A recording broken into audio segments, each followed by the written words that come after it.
In this cemetery lie the fallen heroes of one of the most daring and tragic events of World War II, the Warsaw Uprising. Men, women and children who, against incredible odds, took on the might of the German army in a last-ditch attempt to be free. We felt that in a moment there would be freedom. For 63 days they held out, desperate for help. It never came. Britain had gone to war for Poland, but in their hour of need, the Poles found themselves abandoned. Outgunned by the Nazis and betrayed by the Soviets, the people of Warsaw fought on alone. 200,000 of them paid with their lives. It is better to die fighting than on your knees. Told through the personal accounts of those who took part, Timewatch tells the story of one of the greatest betrayals of the Second World War.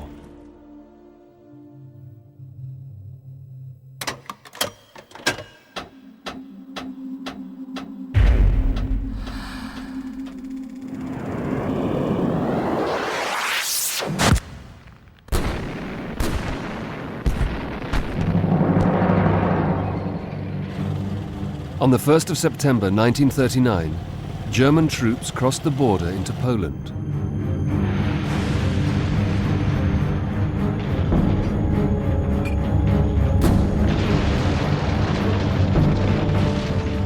An ally of Poland, Britain's response was inevitable. This morning, the British ambassador in Berlin handed the German government a final note stating that unless we heard from them by 11 o'clock, that they were prepared at once to withdraw their troops from Poland, a state of war would exist between us.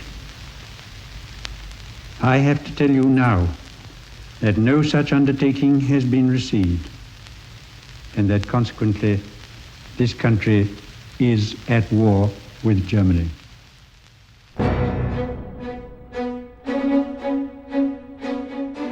But Chamberlain's words were not yet matched by deeds. In what became known as the Phony War, British troops were mobilized, but it would be months before they would engage the enemy. The Poles, invaded from the west by the Germans and from the east by the Soviets, began 5 long years of brutal occupation. The Nazis had a plan for Warsaw. They wanted to replace the existing city with a new model town for Aryans. The Polish population was to be reduced by half and assigned to serve the master race. Hundreds of thousands were sent to Germany as forced labor. Thousands more were executed. There wasn't a house. More than that, there wasn't a stairwell where someone wasn't taken away in the night. And they'd be taken so you heard screams, moans, shots fired. The neighbors would hear and couldn't help. And another thing, today they come for him, tomorrow it will be for me. By early 1943, a third of the population of Warsaw had been killed or removed. And in April that year, all surviving Jewish people were slaughtered following a desperate uprising in the ghetto. The brutality escalated across the city. The Germans organized random roundups and public executions in the streets. When they brought the hostages to be shot, the people who were on the street were forced to watch. Barbara Bregman was barely a teenager at the time. In the beginning, they would call out "Long live Poland," and so on. But later they were gagged and couldn't say anything.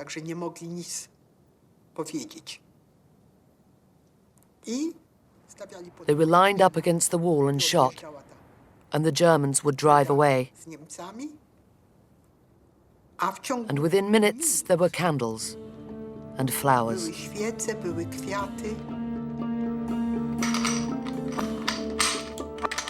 From the start, the Poles fought back. An underground army, the Armia Krajowa, was set up.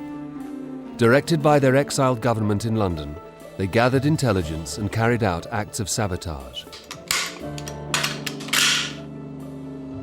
There was no shortage of volunteers.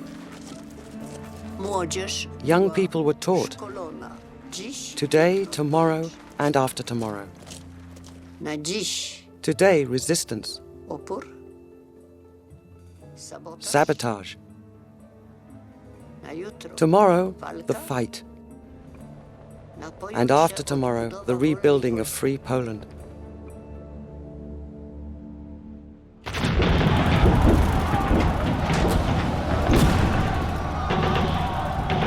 Beyond Poland's borders, the tide of war was turning at last. By the summer of 1944, the D-Day landings had begun in France. To the east, the Soviets, having been attacked by the Germans, were now an ally of the West and were pushing rapidly into Poland. Everywhere, the German army was in retreat.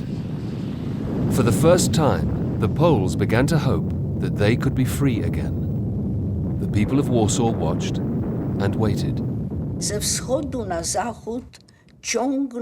Day and night, German units were on the move from east to west. Columns of soldiers, tired, dusty, unshaven, dirty. Warsaw lives in a state of great expectation.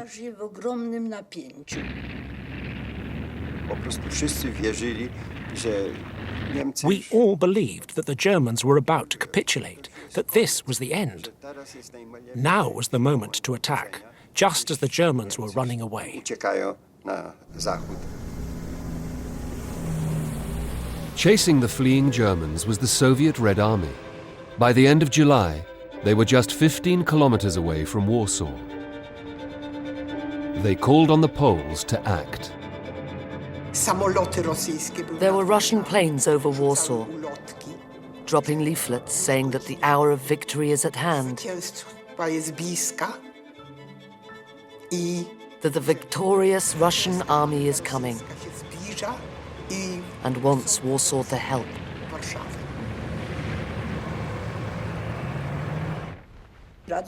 Soviet radio stations were broadcasting communiques encouraging us to fight. It was a virtual call to arms.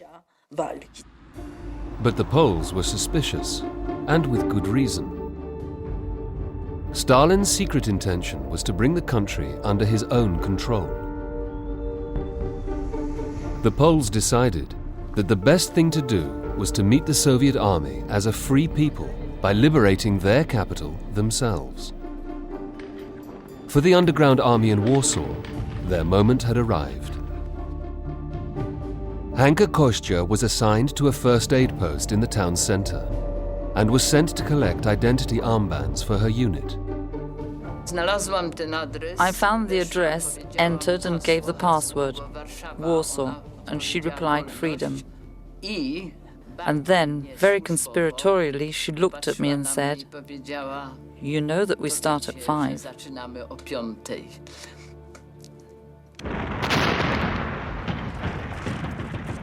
On the 1st of August, 1944, the people of Warsaw rose up and attacked the German army.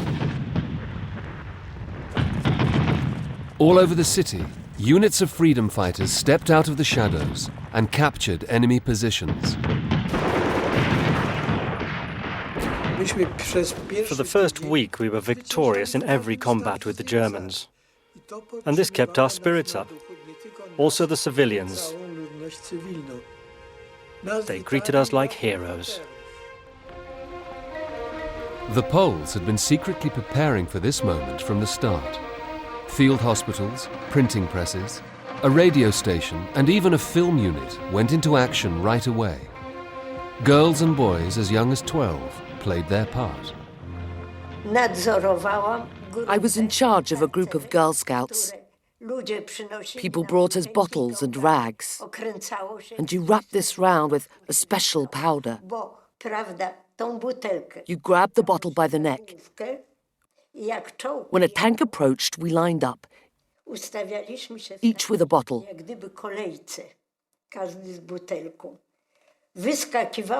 You jumped out of the gateway as the tank drew up and threw the bottle under the tread and jumped back. The next one, and under the tread, and it burst into flames. Taken by surprise, the Germans were stunned. A girl courier crossing the main street came across 4 Germans who had no idea what was going on. She pushed them into a doorway and said, "Hitler kaput. You are prisoners. I guarantee that nothing will happen to you." And the girl brought 4 Germans to the headquarters. As the Germans reeled from the attacks, the Poles sowed confusion amongst the demoralized troops. Capturing a warehouse full of German uniforms, the freedom fighters knew just what to do. They put them on. The Germans thought they were being attacked by their own men, but it turned out it was resistance fighters. We managed to eliminate several German units by surprise. But in many other areas of the city, the Germans were holding out. One of their strongholds was a fortified concentration camp in the heart of Warsaw, known as Gęszówka. Gęszówka was very well defended with bunkers and Germans with machine guns.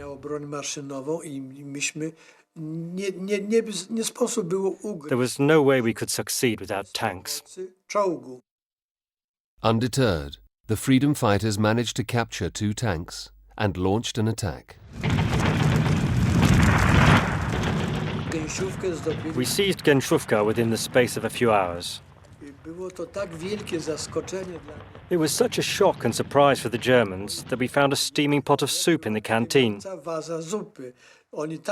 They'd evacuated so fast they hadn't had time to eat the soup or take it with them. We ate the soup. We freed some 300 Jews, and they gave us a great ovation. We had saved them from the jaws of death, literally. In just 3 days, half of Warsaw was in Polish hands. Overjoyed, everyone joined in to defend the newly liberated districts. People threw pianos onto the barricades, wardrobes. They brought their most precious objects so that the barricade would be as strong as possible. It was a wonderful moment, unforgettable. It lives on in us, this moment.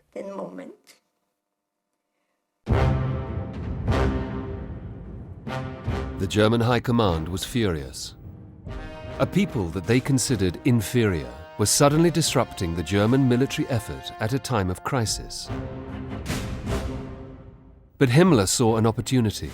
He told Hitler that although the timing was not good, here was a chance to deal with the Polish problem once and for all. He said, "What the Poles are doing is a blessing in disguise. We will wipe out Warsaw, the brain of this nation, which for centuries has stood in our way.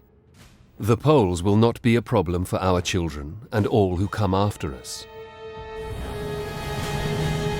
Regardless of the military cost to the main battle plans, crack troops were diverted to Warsaw to suppress the uprising. Matthias Schenk, a raw conscript in the German army, was attached to the 46th Storm Brigade and drafted into the Warsaw Offensive, aged just 19. The German system detested the Poles above all nationalities. You can read about Hitler's special orders with regards to the Poles. The orders were explicit. Every inhabitant must be killed, no prisoners are to be taken, Warsaw is to be razed to the ground. A terrifying example for the whole of Europe. He gave the order to annihilate Warsaw right down to the last person. Total destruction.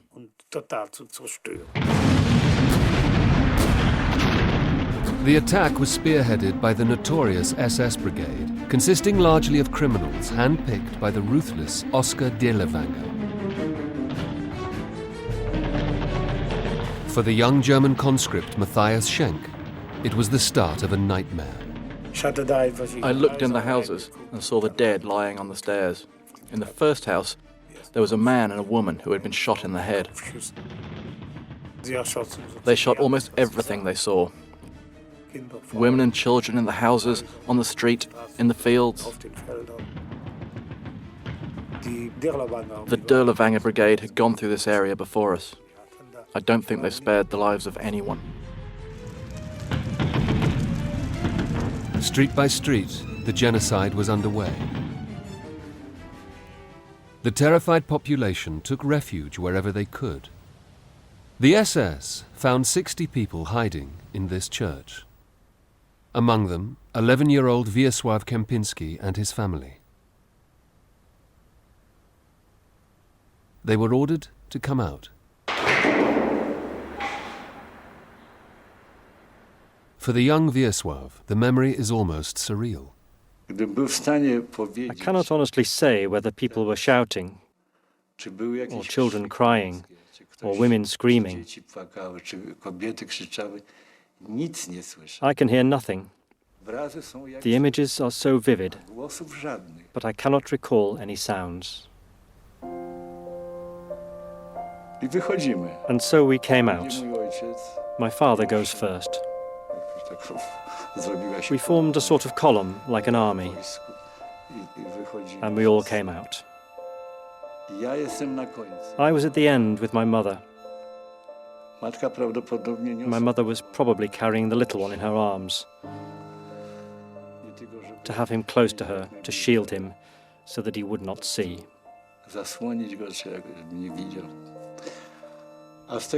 And from the exit to the ditch in the street, there is about 100 steps.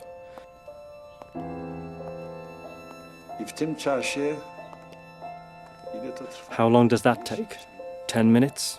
5 minutes? I just remember this German.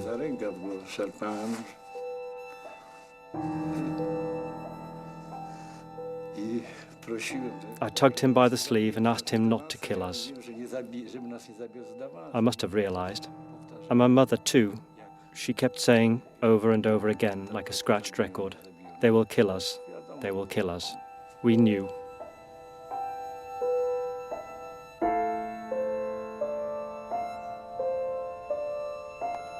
Everyone from the church cellar was executed, including Wiesław's father, mother, and baby brother. Only Wiesław survived. In the first 2 days of the German counter-offensive, 50,000 Polish civilians were slaughtered.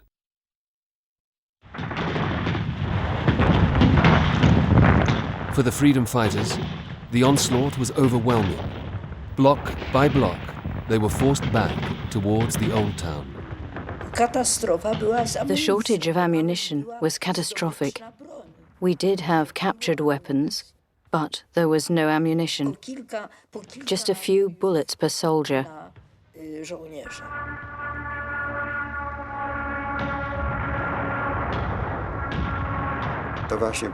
The worst was the feeling of powerlessness.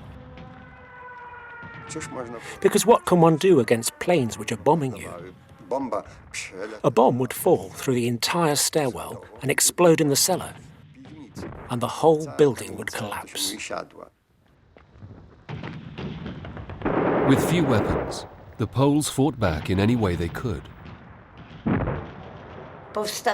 Workshops were set up, inventing things like, for example, a kind of petrol bomb catapult, a board which would sling burning bottles onto the German positions and set buildings on fire. There were plenty of ideas. Anything to keep fighting and not give ground. But bravery and ingenuity were not enough. It was clear that without Allied help, the uprising was doomed.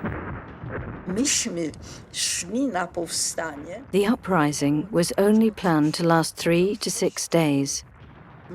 Then we were absolutely convinced that we would be given help, that there was an Allied agreement. All along we believed that we would get help from the West, and also from the East.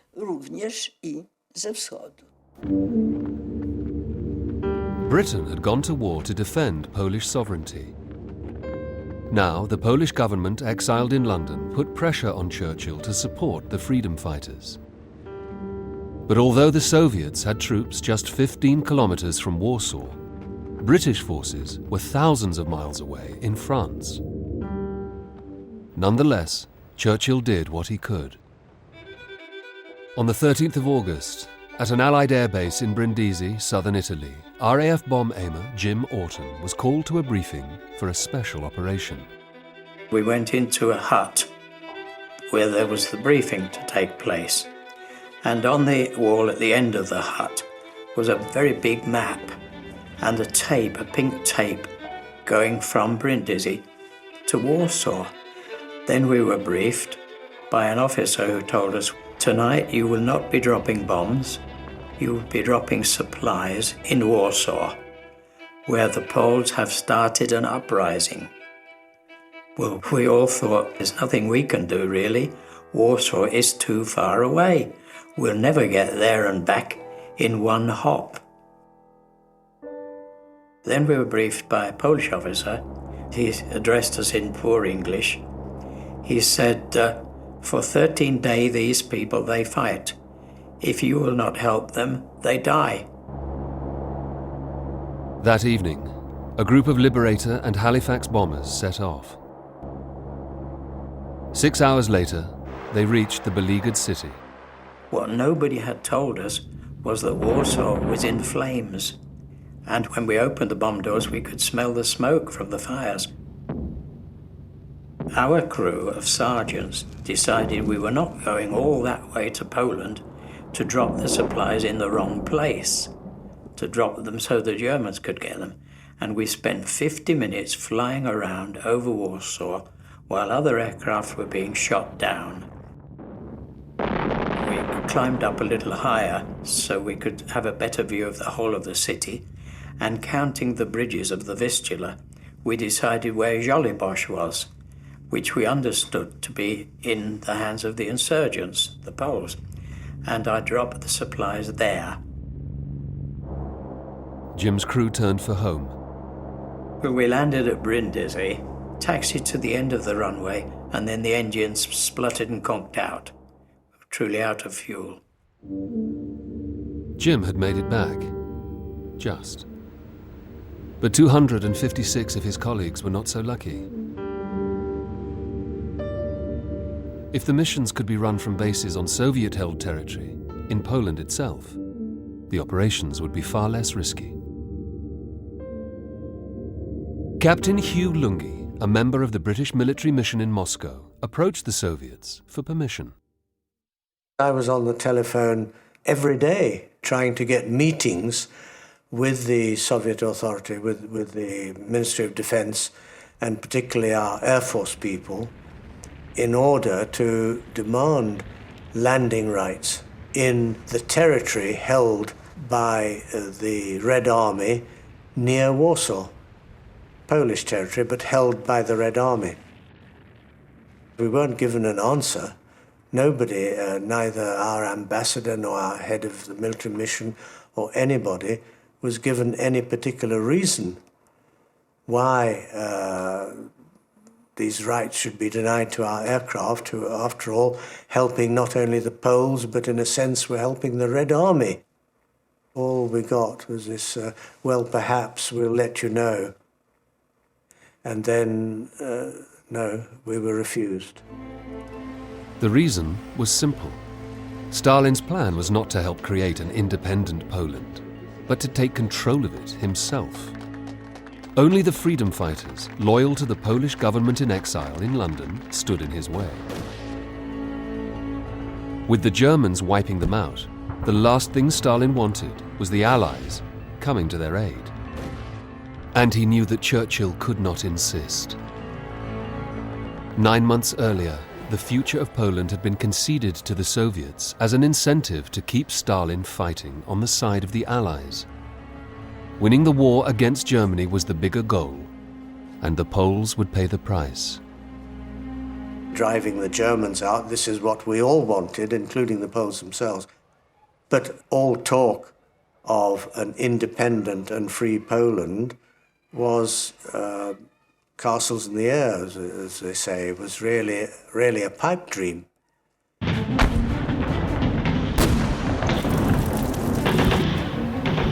By the 1st of September 1944, the battle for Warsaw had been raging for more than 4 weeks, and the Germans were steadily reclaiming the city, district by district. Having annihilated the suburb of Wola, their troops now attacked the Old Town, where 8,000 Polish freedom fighters were holding out. Facing a hopeless situation, the Polish command ordered a tactical retreat. But surrounded by the Germans, there was only one way out: underground. Crawling through the sewers, thousands managed to escape beneath German lines unnoticed. We used the sewers a lot, and the Germans were scared to go down there. Firstly, they were afraid. Secondly, sewage looks and smells awful. Where there is running water, it's not so bad. It's just filthy water. But where there is just a thick, wet sludge, and you get covered in it. The men and women who escaped reached the city centre, which was still in Polish hands. After weeks of desperate fighting, they emerged into an oasis of relative normality. To us, the city centre was a complete shock. After the rubble of the old town, the ashes, ruins, we found ourselves in a town which seemed untouched. Undestroyed houses, electric light.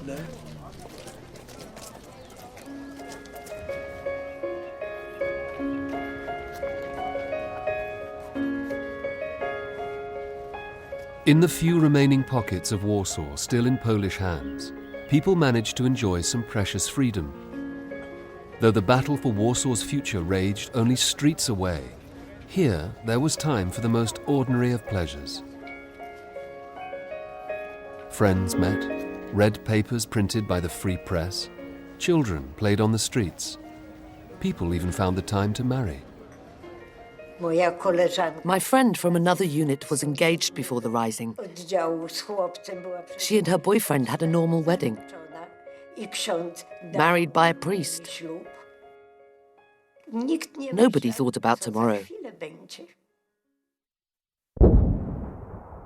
Although some 5,500 freedom fighters had escaped through the sewers, they left behind over 2,000 soldiers too wounded to move, along with 35,000 civilians. Abandoned and defenseless, cowering in cellars and makeshift hospitals, they faced the German SS. The young German conscript Matthias Schenk was among the first to reach them. We opened the door to the hospital, and out came a little white flag, followed by a Polish woman. She spoke very good German. She said, "There are Germans here too." So we went in and found ourselves in a large hall. There were so many wounded, Germans and Poles. The German wounded called out to us not to harm the Poles. Then Derlevanger's men came in and mowed them all down in their beds. No difference.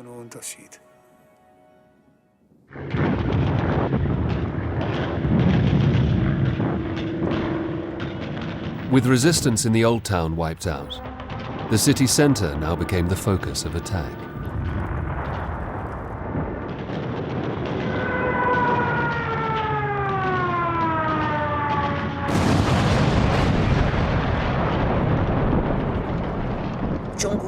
In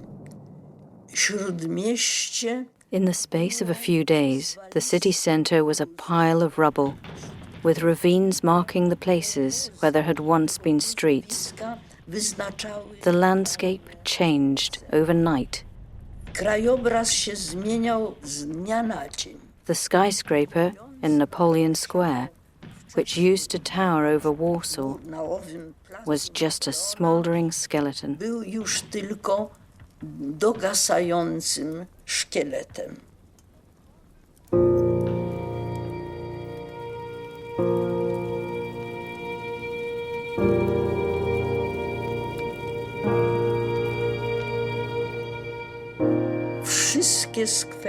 All the squares were so full of graves that corpses, rotting corpses, now just lay in the streets. It was terrible.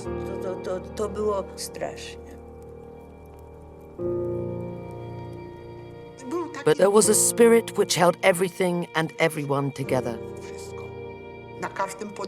In every courtyard there was an altar, and when the shooting stopped, crowds of soldiers and civilians would attend Mass.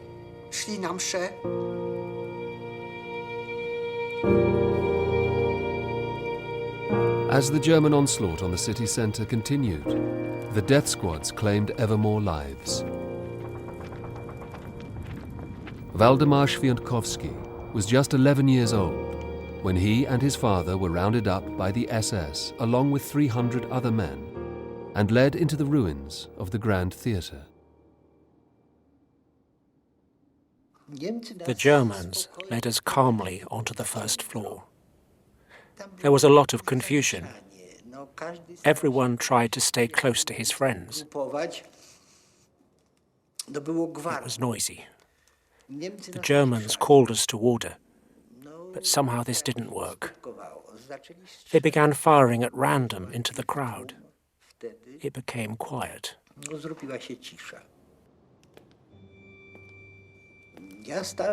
I stood with my father in the second row.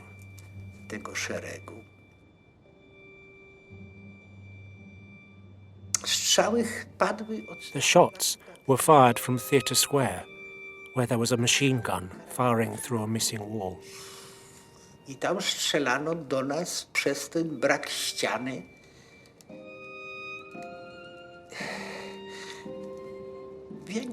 Most people were wounded.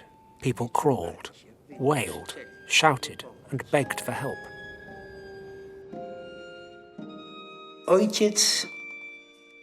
I remember my father was sobbing. I remember tears streaming from his eyes.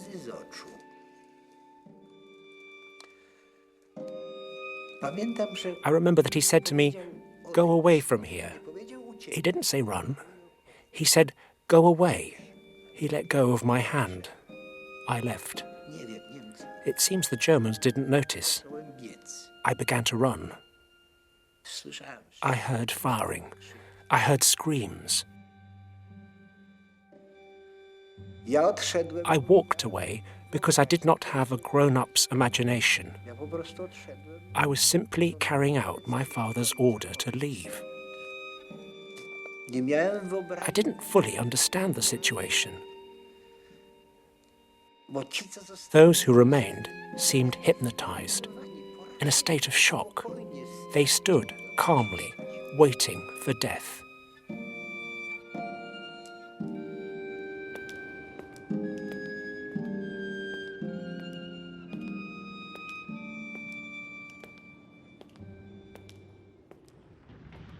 Some civilians, caught in the crossfire, began to turn on the freedom fighters. I entered a cellar full of civilians, and I remember a mother showing me her child, whose face was burnt.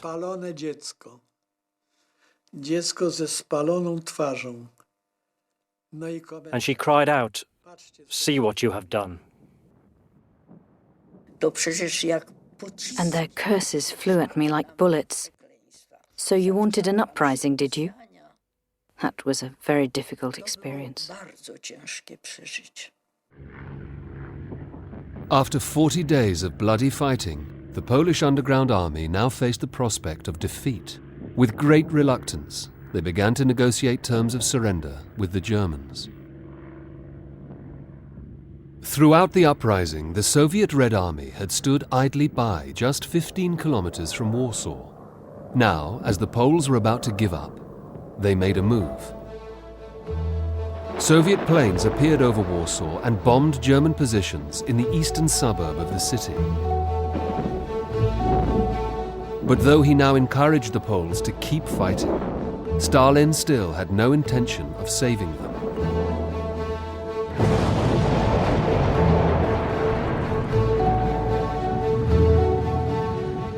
Fighting alongside the Red Army were other Polish forces, conscripted by the Russians on their march westward through Poland. They were known as the Berlin Army. Ryszard Zgorski was one of their pilots and quickly realized that Soviet help was a sham. The order came that we were to airdrop aid to the resistance fighters in Warsaw. We were sent food, arms and ammunition, and this was all packed into parachute containers.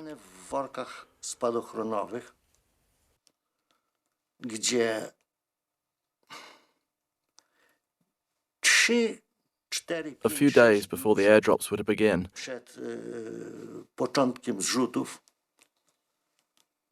the NKVD decided that the parachutes were not necessary and they were taken away. Everything was repacked into ordinary grain sacks, and these were dropped.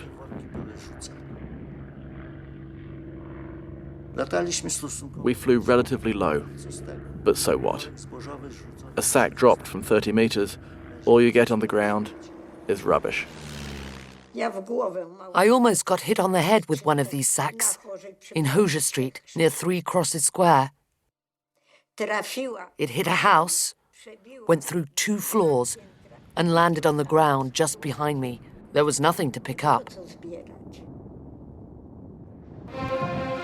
The Red Army took the eastern suburb of Warsaw, but then stopped short at the river. Only a token force of Polish troops was sent across, bringing with them much-needed weapons and ammunition. There was great joy. At last, we were seeing Poles in Polish army uniforms in Warsaw. It was very moving for us. For the beleaguered fighters, this was a sign of hope at last.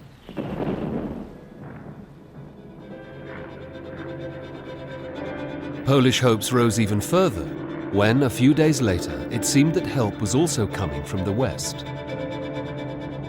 On September the 18th, more than 100 American planes flew over Warsaw. Suddenly, in broad daylight, the sky is roaring. It was amazing. Hundreds of planes flying over. They flew 4, 8 abreast, in line, plane after plane. Quite simply joy. People ran out into the streets, whether they were being shot at or not. We thought that real help was coming for Warsaw. But by now, the Poles held so little of their city that it was impossible to target them precisely. Of the thousands of tons of supplies dropped, only a fraction reached the freedom fighters. Most fell into German hands. The Americans did not return. Jubilation soon turned to despair. On the riverbank, the Berlin troops sent over by the Russians were fighting for their lives. We are under fire. The Berlin troops are terrified. They are country boys who had been forcibly conscripted.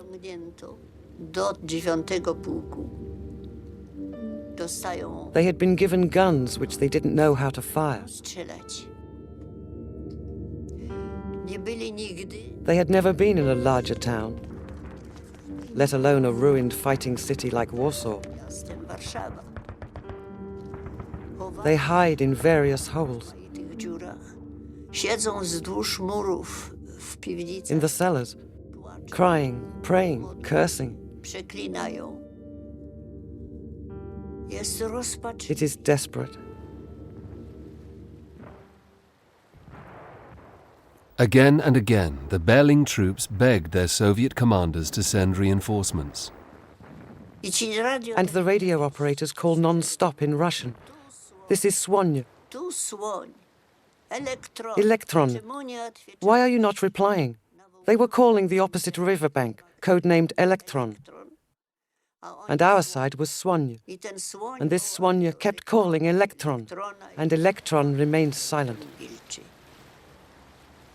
Even the Germans were amazed that the Russians did nothing to help. All along the banks of the Vistula, we had two positions, one aimed at the Russians and one aimed at the Poles. Yes, we were prepared, but the Russians didn't fire one bullet. There were terrible situations. For the first time in the history of the uprising, there were more weapons than hands to fire them. The wounded would say to you, "Swear you won't allow the Germans to abuse me before I die. Kill me yourself." It was now obvious that far from saving the uprising, Stalin wanted the Poles crushed.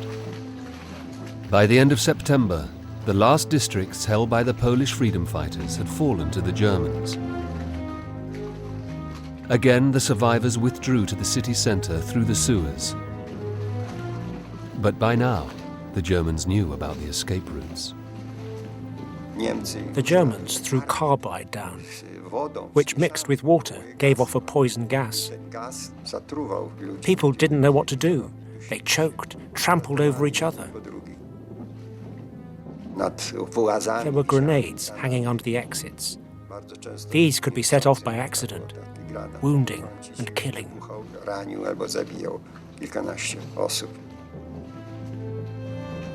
These were scenes from Dante's Inferno, terrible, a vast number of corpses. They pulled out these mud-covered forms. They were completely exhausted, pale. The boys were unshaven, caked in this stinking sludge. It was terrible.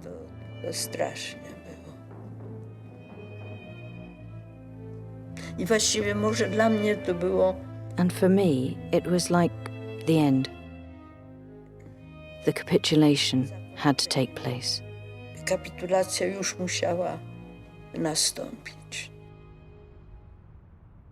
For 2 months, the underground army had fought for their capital with homemade guns and Molotov cocktails. But by October, the Poles knew that they had been betrayed by the Soviets and that none of their allies were coming to their aid. The Polish Underground Army Command had no choice but to negotiate a ceasefire with the Germans.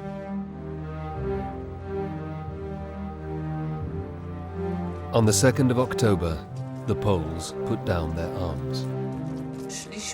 We marched by unit, and en route there were these big baskets and armed Germans standing there. And we threw into these baskets what arms we had: pistols, guns, grenades.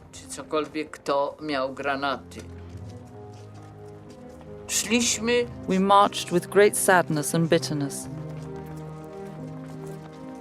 Just one concession had been negotiated from the German High Command: that the freedom fighters be treated as a regular army and be protected as prisoners of war.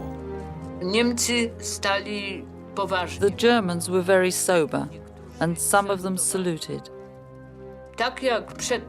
Just as previously they had considered us to be bandits, it seemed that the 63 days of battle had earned their respect.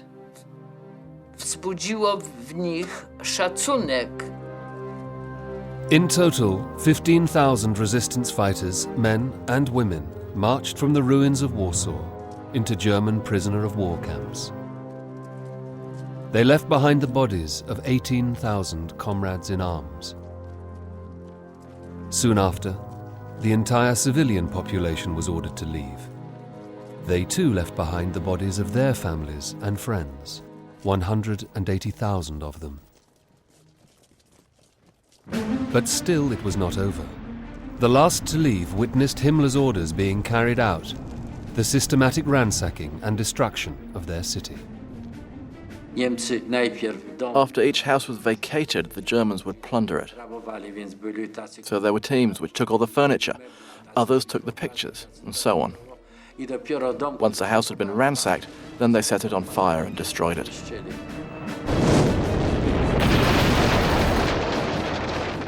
The Soviets left the Germans to complete Warsaw's destruction unhindered. When the Red Army finally entered the city in January 1945, all that was left to liberate was a pile of rubble. Now, in turn, the Soviet liberators became Poland's new oppressors. Stalin had got his way. The new Polish regime was subordinate to Moscow.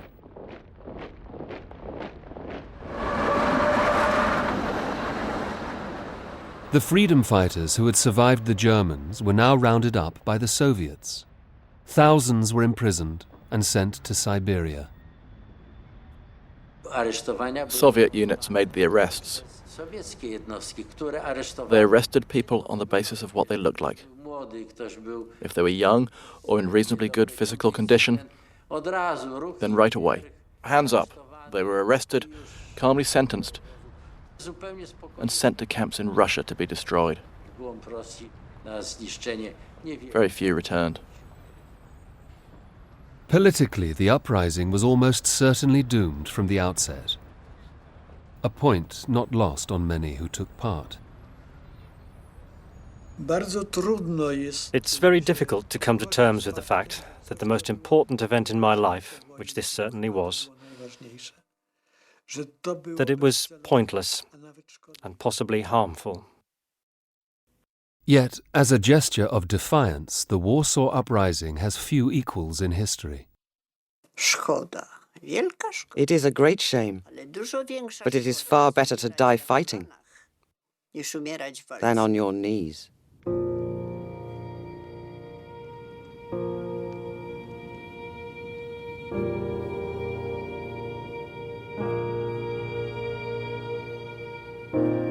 Each year, the anniversary of the uprising is commemorated at the military cemetery in Warsaw, where the bodies of the freedom fighters are buried. Abandoned and betrayed, they had sacrificed their lives in the cause of freedom, a freedom which would be denied their people for more than a generation to come.